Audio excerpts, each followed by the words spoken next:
I kept sneaking around with my married ex. My boyfriend stayed cold and let me expose myself. This kind of feels like the end of the line for me. The past 3 months have been a blur, like watching a car crash I probably could have avoided, but didn't. And now I'm here, in this apartment that suddenly feels so empty. The only thing I have to show for everything is all the regret and the fact that I'm typing this all out for strangers on the internet because I don't know what else to do. I'm 31, a nurse. Or at least I used to be the kind of nurse who was proud of her job, who was respected at her hospital, who thought her life was heading in the right direction. I had what anyone would call a good setup. I worked at one of the best hospitals in the city, had an apartment I loved, and for the first time in a long time, I felt like I was actually living a life people would be jealous of. On top of all that, I was in a relationship. My boyfriend's name was Ben, and we'd been together almost 5 before it happened. He was steady and grounded, the kind of man you can lean on when everything else feels shaky. That type. If you asked me to describe him in one word, it would be dependable. He'd never once made me doubt where I stood with him, and after everything I'd gone through before him, that kind of stability felt like a miracle. The truth is, I didn't have the best track record when it came to relationships. Things always seemed to fall apart before they could really begin. I'd tell people I was just unlucky in love, but that wasn't the whole truth. The truth was I never really got over someone from my past. My ex, Daniel. We'd been together for years, half a decade of my life wrapped up in him. I was young, naive, and convinced he was my forever. But then he broke up with me. Not in some dramatic blowout fight, but in that calm, cutting way that left no room for an argument. He told me he wasn't ready to settle. After 5 good years, he was only then just realizing that he wasn't ready to settle. And then not long after, I found out through social media that he'd gotten married to someone else. That stung way more than the breakup ever did. After Daniel, every man I dated felt like a placeholder, someone I used to fill the space, but never someone I could actually give my whole heart to. It sounds a lot more dramatic than it was, but still. I told myself that that was just what my love life was destined to be, that it would always turn out bad. But really, I was still hurting, still comparing every man to Daniel, still waiting for something to feel like what we had.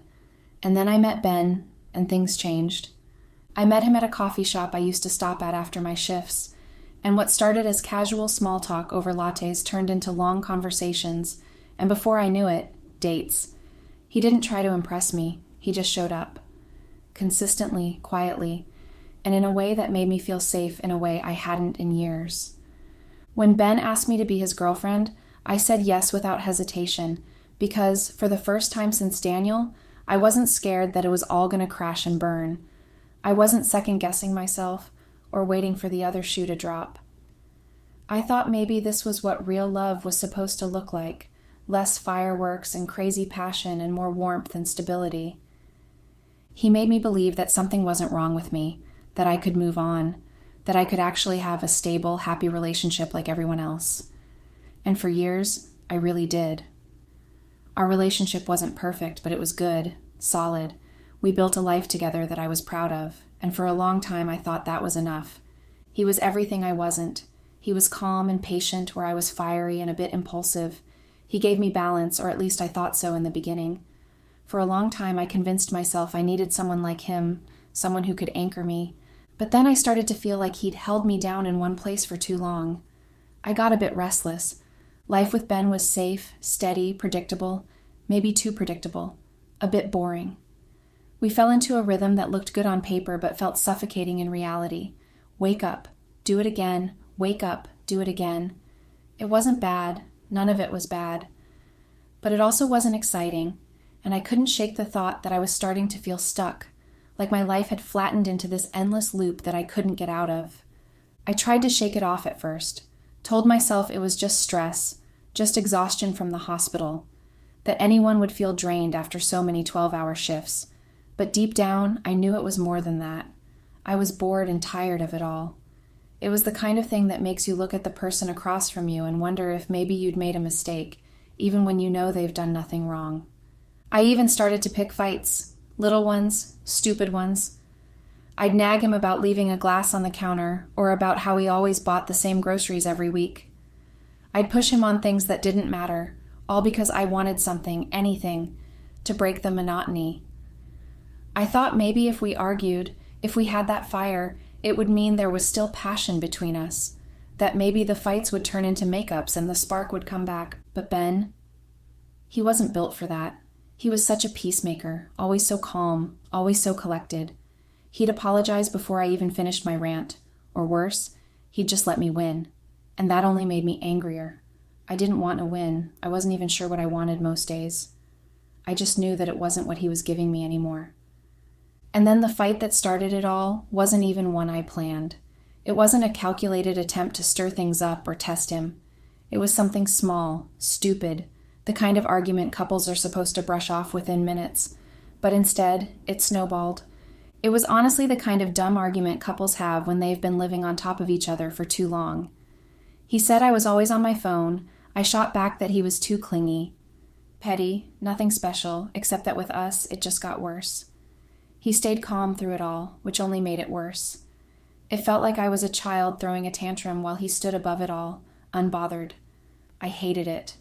I wanted him to match my energy, to yell, to show me I could get to him. Instead, he shut me down with silence. By the time I grabbed my bag and slammed the door, I was seething. The anger carried me all the way to my shift, building into something bigger and bigger. I told myself he was too cold, too distant. I told myself I was the one being dismissed, like my emotions didn't matter. I told myself a lot of things on that ride to the hospital, and all of them made me more sure that he was the problem. And then, as if the universe wanted to test just how bad my judgment could get, I walked out of the elevator and saw the worst person I could see. Daniel was at the hospital. The sight of him knocked the breath out of me.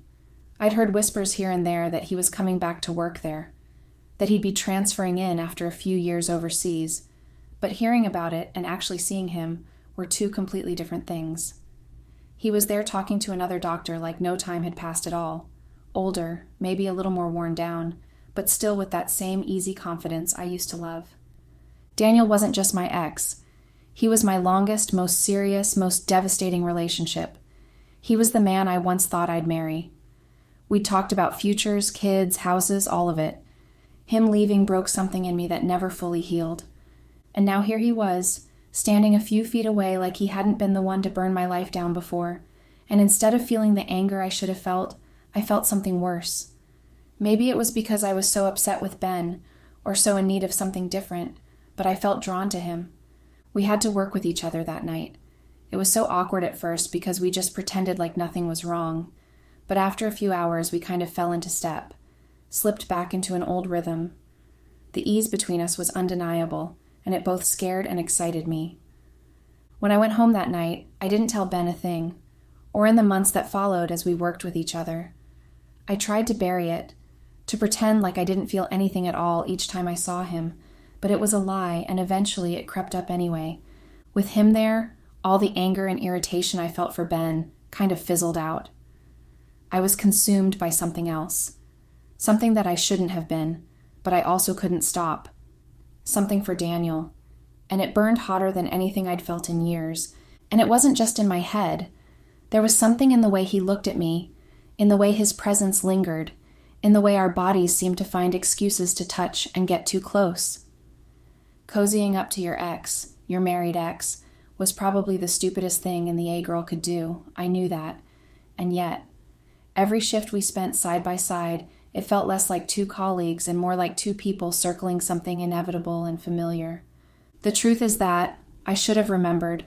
I should have remembered how badly he hurt me, how quickly he'd chosen someone else. I should have remembered he was still married. But I didn't. All I remembered was how he made me feel, how alive it was to be near him again. So when one night things slowed down and he practically lured me into some quiet corner of the hospital, I didn't resist. I didn't think about Ben, or the fact that things had been rocky between us for months, or the promises I'd made to myself after the last time Daniel broke my heart. I thought about how much I wanted something exciting, and I kissed him back. And that was the beginning of the end. I knew it was wrong. God, I knew it from the second it happened. We were both taken, me with Ben, him with his wife. But the problem was we had so much history between us, too much. Daniel wasn't just some fling I could brush off. He was the man I'd spent nearly 6 years of my life with, the man I thought I'd marry. He knew me better than anyone ever had, maybe even better than Ben, and I sure as hell knew him better than that girl, and that kiss, it was something. It wasn't awkward or forced like I'd hoped it might be. Honestly, I wanted it to be terrible. I really did. I told myself maybe I just needed one last reminder that us not ending up together had been the right thing. But it wasn't like that, not even close. The second his mouth was on mine, all of it came rushing back, the connection, the pull, the way he could make me feel like nobody else ever had. It was electric and familiar all at once, and I hated how much I wanted more. That kiss messed with my head in a way I can't even explain. Daniel had always had a hold over me, even after he left. For years I'd been able to shake it off, to move on, to build a new life with Ben. I thought I was past it. But that one moment with him dragged me straight back into it like no time had passed at all. I should have stopped it right then. I should have told him it was a mistake and walked away. But instead, it only got worse. It was like once that line had been crossed, there was no going back. Things between us took on a life of their own, and suddenly it had felt like no time had passed. It started small, staying late after shifts under the excuse of finishing charts, when really we were stealing moments together. And then one night it went further. We had sex in one of the empty rooms at the hospital. From there, it became routine in the worst way. Some nights it was at the hospital, sneaking into unused patient rooms or dark corners. Other nights it was at his place when his wife was away, or at mine when Ben was working late. We never really talked about what we were or where it was going. It wasn't defined. And maybe that's what made it feel so dangerous and kind of addictive. We knew it couldn't end well, but we didn't stop anyway. The sex was... I don't even know how to describe it without sounding like I'm glamorizing something I regret more than anything. But it was intense. The kind of sex where you don't think about the consequences because you're too wrapped up in how good it feels. Every time I told myself it was the last time. And every time I found myself going back. And it wasn't just physical. That's what made it worse. It wasn't just sex. It was everything else that came with it. The late-night conversations we had when we should have been sleeping. The way he remembered little details about me that even Ben didn't. The way I felt like myself with him. But it was doomed from the start. Deep down, we both knew it. But knowing that didn't stop me. It was like living a double life. On one hand, I had Ben, and on the other, I had Daniel. I carried the secret like a weight in my chest. One I couldn't get off because I was greedy. It makes me sound like the worst kind of person. And maybe I am, but I liked it. I liked the way the affair lit something in me that I hadn't felt in years. With Daniel, everything was passionate and intense. It was intoxicating. I should have felt ashamed, but half the time I felt alive. There was this twisted thrill in knowing that nobody around us suspected a thing. The duality of it made me feel like two different women, the devoted wife and the reckless lover. And that was the problem. I liked it too much. I liked having a secret that nobody else knew.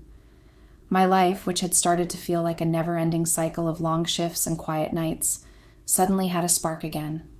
I convinced myself that I needed it, that maybe everyone had something like this, some escape from their marriage or routine, even if they never admitted it. But the guilt eventually caught up to me.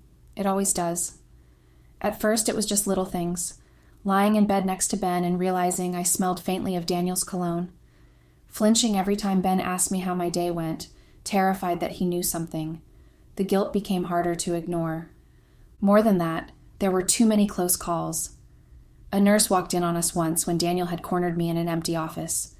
We played it off, of course, but I knew she suspected something. Another time, one of the residents almost caught us leaving the call room together after hours. It was only a matter of time before someone said something, and that kind of scandal could have destroyed both of our careers. I'd worked too hard to throw it away for this. And then there was Daniel himself. Being with him reminded me of everything I'd tried to forget years ago. He was selfish, manipulative, so good at making me feel wanted in the moment, and then cold the second after. He didn't care about me, not really. He didn't care about his wife either. He wouldn't have started anything with me if he did. The more time I spent with him, the more I realized he hadn't changed. He was still the same man who once walked away, and here I was letting him unravel my life all over again. So I ended it. I told him it had to stop, that we'd crossed a line and I couldn't let us keep hurting people. He acted so unaffected and unbothered. I wish I could say that it didn't affect me or that it didn't hurt. But I held firm. I cut it off and hoped that I could start to focus on my relationship again and that Ben wouldn't notice I'd betrayed him. After it ended, I put my all into things with Ben. He hadn't noticed a thing, or at least, he hadn't said anything if he did, and I had planned to keep it that way. I told myself that was my second chance. I told myself that if I buried the whole mess deep enough, maybe it would be like it never happened at all. For a little while, I actually convinced myself that I was in the clear. After ending things with Daniel, I tried to act like nothing had ever happened. I put my head down. I was extra attentive to Ben and even tried to be more helpful around the apartment. And after weeks of peace, of Ben not saying a word and acting like everything was normal, I thought I had succeeded. His calm was reassuring, almost disarming. I thought I'd fooled him, but the guilt didn't go away. I still felt it every time I walked into the hospital, every time I saw Daniel's face in the halls, every time I thought about what would happen if Ben ever found out. The sneaking around that had once made me feel so alive now left me paranoid. Daniel and I had slipped so many times in the hospital that I couldn't help but wonder if someone had noticed. The worry made me suddenly realize just how bad the consequences would be for both of us. If anyone found out about what we had done, both of our careers would go up in flames. So I really tried to make it all go away. I was the perfect girlfriend with Ben, and I all but a ghost at work. I kept my head down and did my work, barely talked to anyone. I did all that, but it was for nothing. I thought that I had fixed my one big mistake and made everything right. I thought that I was safe, that my relationship was safe. But what I didn't know was that I wasn't safe at all because Ben already knew everything. It all came out a few weeks ago, in the most brutal way possible. We were sitting at the table, and I remember trying to make some stupid small talk about dinner when he finally looked up at me. His expression was so calm and so collected when he told me that he knew what I had done. At first, I tried to play dumb. I asked what he meant and what he was talking about, hoping that I had just heard wrong and everything was fine. I couldn't have known at the time just how not fine it all was. He explained to me that weeks ago, back when I started pulling away, he'd wanted to surprise me during one of my night shifts. He'd shown up at the hospital with takeout, thinking maybe a little dinner break would cheer me up. But instead of finding me working my night shift, he saw me with Daniel, saw us together. He had gone looking for me and found us in one of those empty rooms we often used. He didn't say a word, though, just left.